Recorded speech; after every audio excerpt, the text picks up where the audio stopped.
warahmatullahi wabarakatuh. Hai hai hai para pendengar setiap podcast kami. Selamat datang di Pororo Podcast bersama Roro. Tempat cerita demi menggapai cita-cita. Nah, oke. Seperti pepatah mengatakan, tak kenal maka tak sayang. So, halo semua. Kenalin nama aku Raden Roro Afifah Mervina.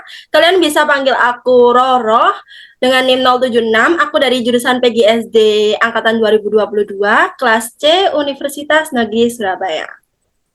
Oke, jadi hari ini kita bakal bahas tentang pembelajaran terpadu. Nah, di dalam pembelajaran terpadu itu, nanti kan ada model-modelnya nih.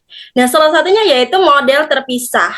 Jadi, model pembelajaran terpadu terpisah ini tuh penting banget karena kita kedatangan narasumber yang kece abis, keren abis. Pokoknya spesial lah ya untuk para pendengar Pororo ini. Oke ya, kita langsung aja nih. Halo Nabila, gimana kabarnya Nabila? Halo, halo. Terima kasih ya Roro.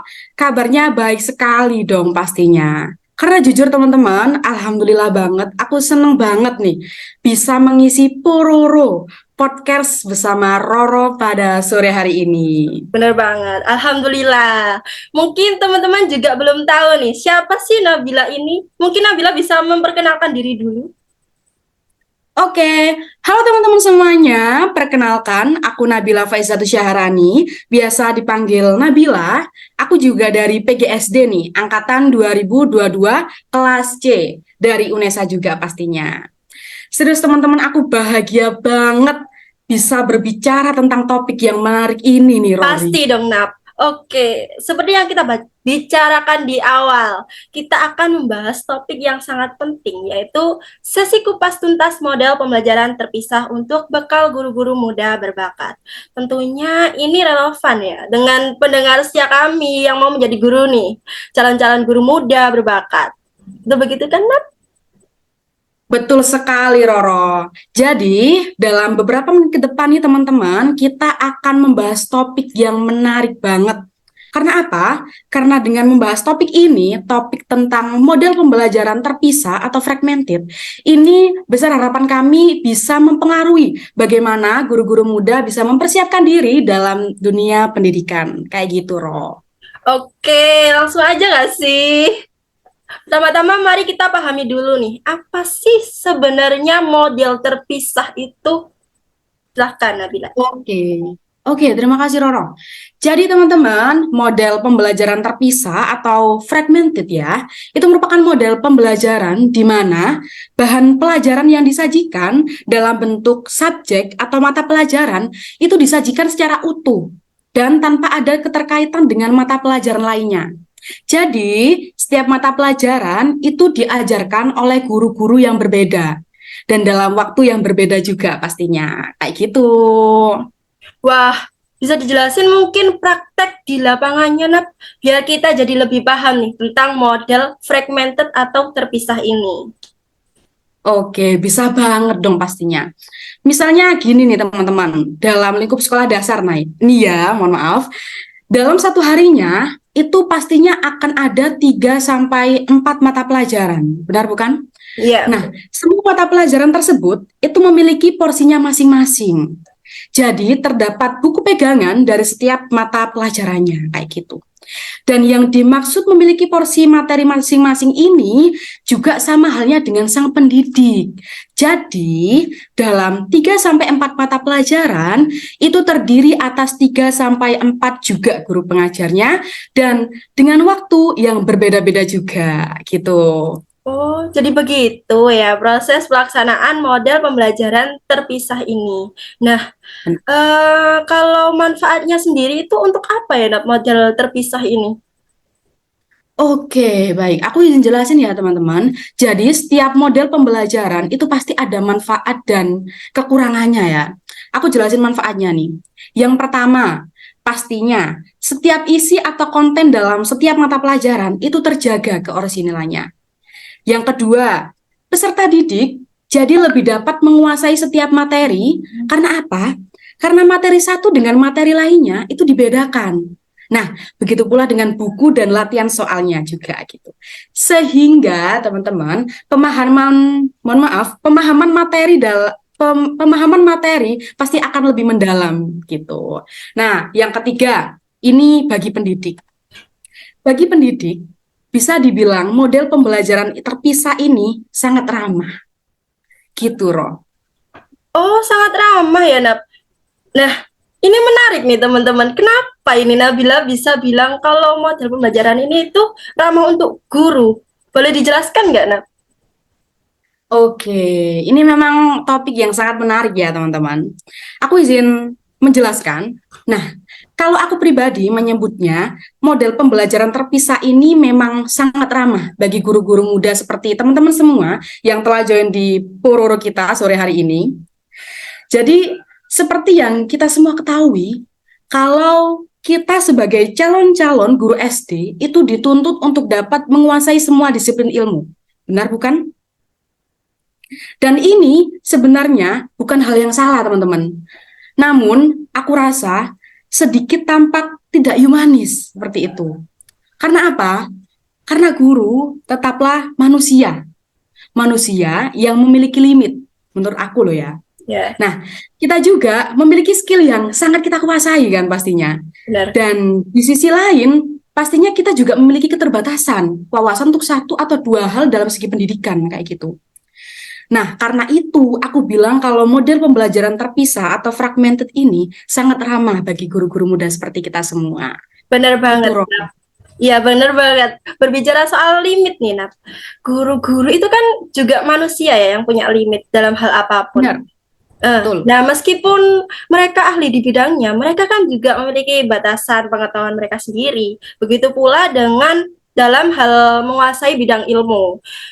Makin seru nih teman-teman pembahasannya. Bagaimana nih menurutmu, Nap, tentang limit-limit tadi? Oke, terima kasih Roro. Betul sekali yang disampaikan oleh host kita yang paling cantik ya, teman-teman. Jadi, guru-guru itu adalah manusia. Poinnya di situ. Dan manusia pastinya memiliki keterbatasan kan. Terkadang kita itu memiliki keahlian khusus di satu mata pelajaran. Tetapi kita juga mungkin tidak akan sekuat itu dalam mata pelajaran lainnya. Misalnya, model pembelajaran terpisah ini memungkinkan kita untuk fokus pada kekuatan kita dan memberikan pengajaran yang lebih berkualitas pastinya nanti untuk anak didik kita. Gitu. Benar sekali, Nabila. Jadi, dengan memanfaatkan model pembelajaran terpisah, guru-guru dapat memberikan pengajaran yang lebih mendalam dan bermakna dalam mata pelajaran yang mereka kuasai dengan baik. Gitu kan? Iya, Roro, benar sekali. Dan hal ini juga memungkinkan kita sebagai guru untuk lebih fleksibel dalam merancang pembelajaran. Kita dapat menyesuaikan pendekatan pengajaran apa sih yang sesuai dengan kebutuhan siswa dan materi yang akan kita ajarkan gitu. Contohnya misal guru mata pelajaran agama, yang pastinya akan mengajar satu mata pelajaran agama kan. Ya. Nah, dengan adanya model pembelajaran terpisah ini, guru agama tersebut dapat secara optimal menentukan konten apa sih yang akan diajarkan, media apa sih yang akan digunakan untuk menunjang proses belajar mengajar, dan pastinya guru agama tersebut juga akan maksimal dalam mengajar dengan adanya model pembelajaran terpisah ini. Gitu. Betul banget. Jadi fleksibilitas dalam pengajaran memang sangat penting ya Nabila, terutama di dunia pendidikan yang terus berubah. Model pembelajaran terpisah memberikan kesempatan untuk beradaptasi dengan lebih baik. Oke. Dan yang tak kalah penting nih, Ro, adalah bahwa model pembelajaran ini itu membantu guru-guru muda buat merasa lebih pede, lebih percaya diri dalam mengajar. Karena kita akan lebih siap karena fokus pada bidang yang memang kita kuasai, kayak gitu, Ro. Sungguh manfaat yang luar biasa. Model pembelajaran terpisah ini tampaknya benar-benar memberikan dukungan yang diperlukan bagi guru-guru muda ya Nabila ya. Terima Betul kasih banget. terima kasih telah menjelaskan hal ini dengan sangat baik Nabila. Oke, sama-sama Roro. Jadi teman-teman, ini memang topik yang penting ya untuk kita diskusikan, terutama bagi para calon guru muda harapan kami semoga informasi ini dapat bermanfaat bagi pendengar setia Pororo Podcast Roro. Sama Roro. Oh iya. Oh ya teman-teman, perlu kita semua ketahui bahwa setiap model pembelajaran yang ada itu pastinya ada plus dan minusnya. Tuh.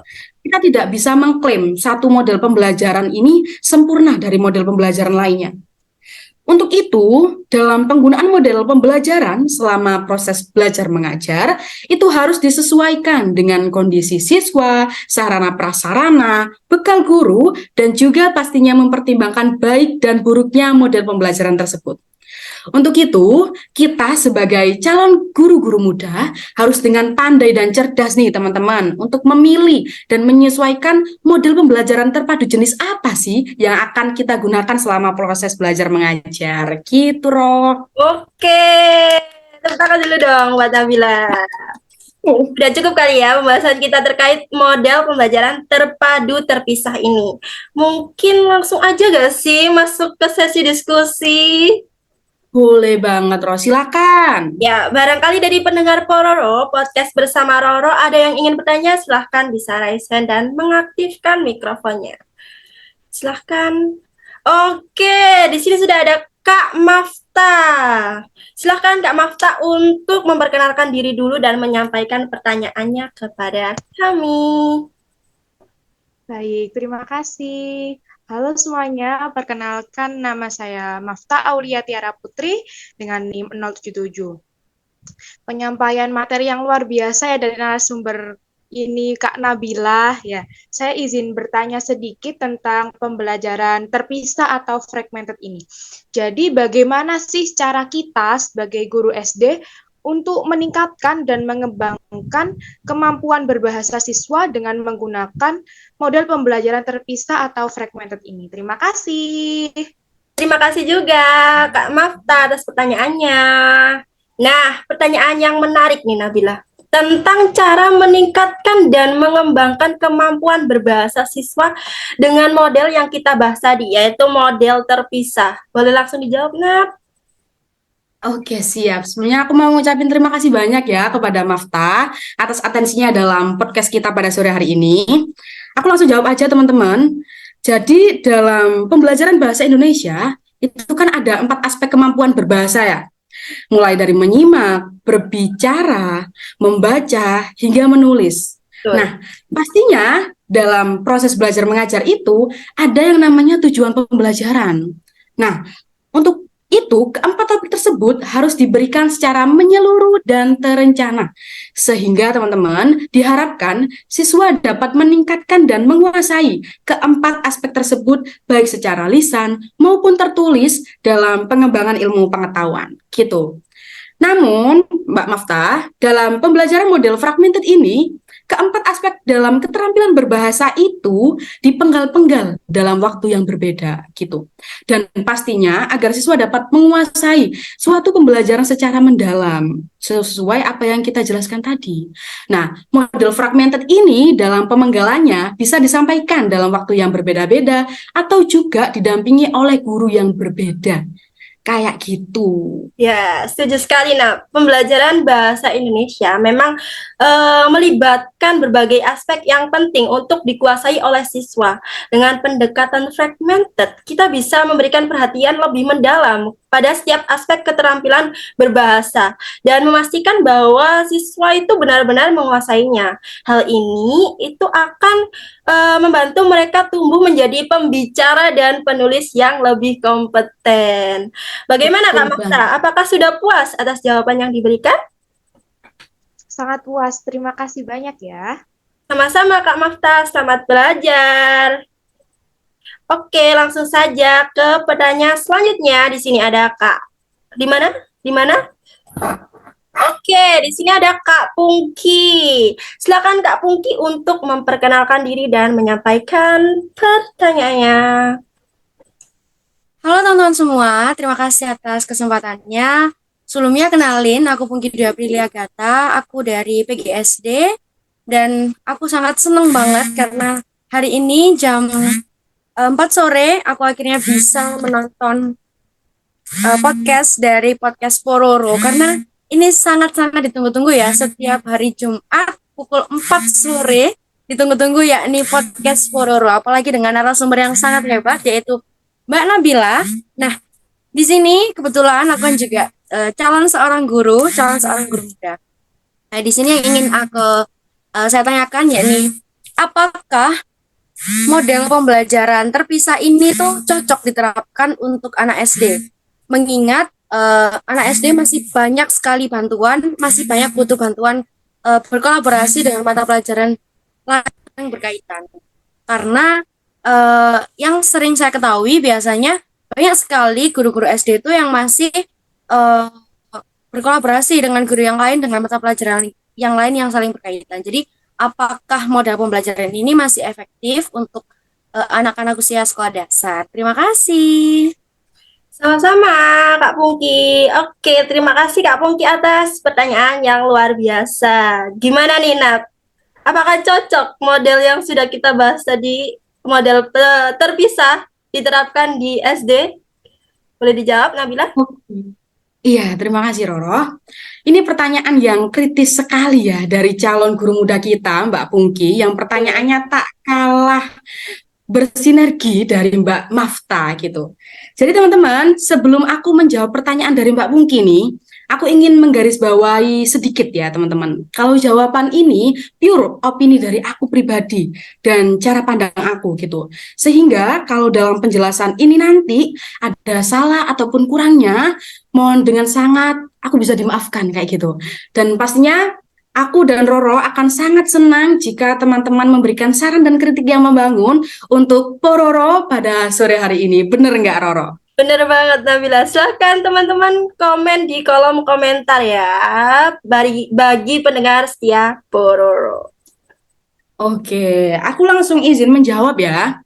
Jadi, model pembelajaran ini itu sudah sesuai sebenarnya diterapkan pada instansi pendidikan yang diisi oleh siswa-siswi yang memiliki karakter yang berbeda-beda nih, Mbak Pungki. Nah, sebenarnya kalau berbicara soal cocok atau tidaknya, ini tergantung. Nah, mengapa aku bilang tergantung? Ini semua tergantung dengan bagaimana sih kita menerapkan dan menyesuaikan model pembelajaran tersebut dengan konteks dalam proses belajar mengajar.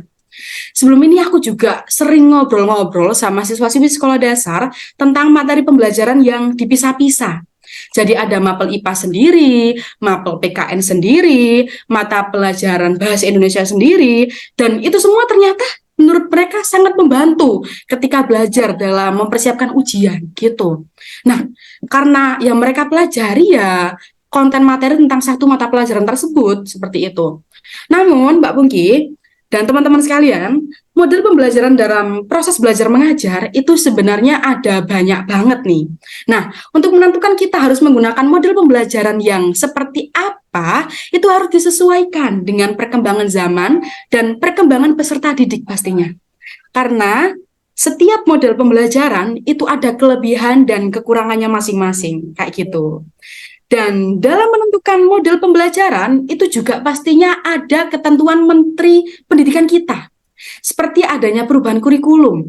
Itu semua merupakan ketentuan dan ketetapan dari Menteri Pendidikan Indonesia yang memang seharusnya kita aplikasikan dalam proses belajar mengajar. Dan semua ini harus dilakukan sesuai dengan ketentuan dan ketetapan dari Kementerian Pendidikan Indonesia untuk mencapai pendidikan yang efektif dan relevan. Kayak gitu. Ya, keren sekali Nabila atas jawaban yang informatif ini. Bagaimana Mbak Pungki atas jawaban dari Mbak Nabila? Apakah bisa diterima? Apakah cukup? Terima kasih saya ucapkan kepada narasumber yaitu Mbak Nabila karena jawabannya cukup sangat informatif sekali dan saya juga jadi nambah pengetahuan serta nambah informasi yang saya dapatkan sehingga saya siap menjadi calon guru muda. Oke, tepuk tangan dong untuk kita semua. Ya, kita semua tahu bahwa dalam dunia pendidikan itu tidak ada pendekatan yang satu ukuran cocok untuk semuanya dan menggabungkan sudut pandang yang berbeda adalah cara terbaik untuk tumbuh dan berkembang. Dan bagi teman-teman pendengar setia kami di luar sana, saya ingin mengingatkan kembali untuk kalian untuk terus mendukung podcast kami dengan memberikan masukan, pendapat, atau saran tentang topik yang kami bahas ini. Kami sangat menghargai partisipasi kalian.